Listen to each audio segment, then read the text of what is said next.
Olá, ouvintes da Capital FM e internautas que acompanham o Preto no Branco pelo pnbonline.com.br e pelo Facebook do PNB Online.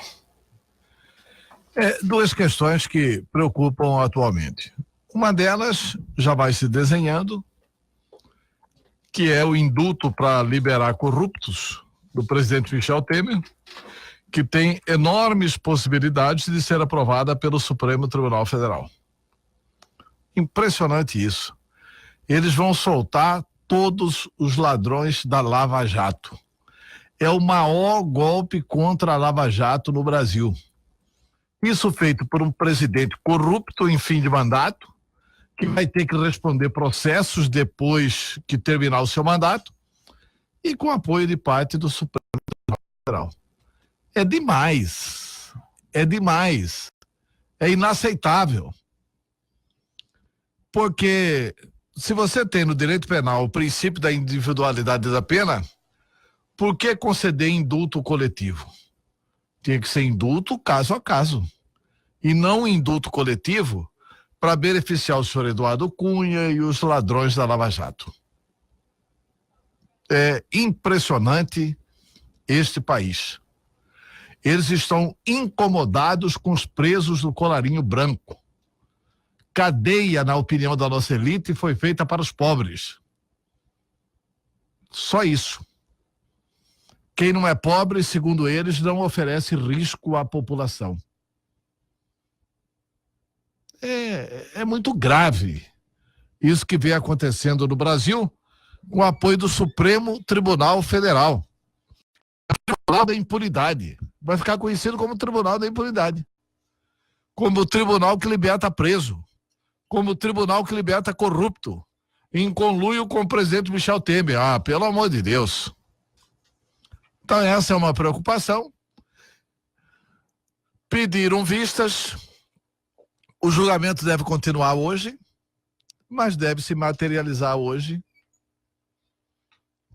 E depois a gente vai poder dar aqui na sexta-feira, na segunda-feira, os nomes de todos os beneficiados com o indulto. Todos os corruptos beneficiados, a imprensa vai poder noticiar os nomes. A outra questão, que também já foi para beneficiar o Supremo, para beneficiar a casta de cima, para beneficiar os mais poderosos, para beneficiar os que ganham mais, para beneficiar o Ministério Público no Brasil inteiro, que foi esse aumento do poder judiciário. E hoje tem uma entrevista interessante do secretário de Planejamento, Guilherme Miller, do governo Pedro Táxi, que é um técnico, um profissional muito competente, e ele diz claramente ao jornal A Gazeta que o efeito cascata causado pelo reajuste salarial de 16,38 concedido aos ministros do Supremo deve comprometer a concessão da RGA aos servidores públicos de Mato Grosso, assim como o cumprimento da lei de responsabilidade fiscal. O efeito cascata, diz Guilherme, fará com que todos os poderes ultrapassem o limite da lei de responsabilidade fiscal. Isso agrava a situação da RGA. Mas veja bem, todos os poderes vão ultrapassar o limite da lei de responsabilidade fiscal, e isso agrava a possibilidade de concessão da RGA e, portanto, não deve ser concedida. É o que está defendendo aqui a RGA, é o que está defendendo o secretário Guilherme Miller. Tá bom, mas ultrapassa o limite da lei de responsabilidade fiscal de todos os poderes. E todos os da elite desses poderes terão um aumento de 16%. É assim algo inaceitável isso, que o Brasil seja governado para os de cima, esquecendo-se dos de baixo. Diz ainda o Guilherme Miller que a situação do Estado é tão grave que vai ter que apertar e reduzir o custeio. E ele coloca o seguinte, que a redução do custeio, ela é uma redução que não significa que reduzindo o custeio está se diminuindo despesas e tornando mais eficiente a máquina.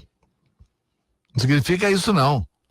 A redução do custeio, Miller, significa também uma piora na questão de serviços públicos. Vai ter menos dinheiro para comprar remédio, vai ter menos dinheiro para tomar uma série de produtos, para comprar gasolina, etc e tal.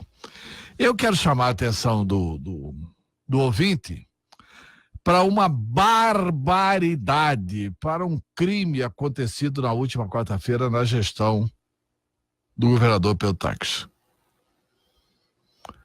O site PNB Online divulgou com absoluta exclusividade uma matéria que eu não estou mais conseguindo encontrar aqui, que é o seguinte: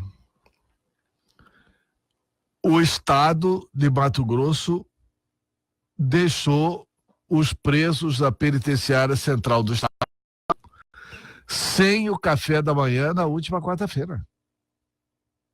Porque devia para a empresa que faz a alimentação do presídio, e como eles não pagaram, a empresa cortou o fornecimento do café da manhã e iria cortar o fornecimento do almoço e da janta. O governo não está pagando comida de preso. O governo não está pagando comida de preso. É impressionante isso. Isso é uma barbárie. Isso é algo que fere a questão dos direitos humanos. Aí depois que os presos ficaram sem café da manhã, depois que a imprensa descobriu, depois que a imprensa divulgou, aí apareceu dinheiro e pagaram 8,1 milhões de reais para a empresa que faz a alimentação dos presídios. Quer dizer, são despesas básicas que o Estado não pode deixar faltar. E está deixando faltar. Pedro Táxi levou o Estado para o fundo do poço, mais do que o fundo do poço. Chegou realmente num limite inaceitável. Então, com tudo isso de assunto, a gente tem que esperar um melhor 2019, só isso.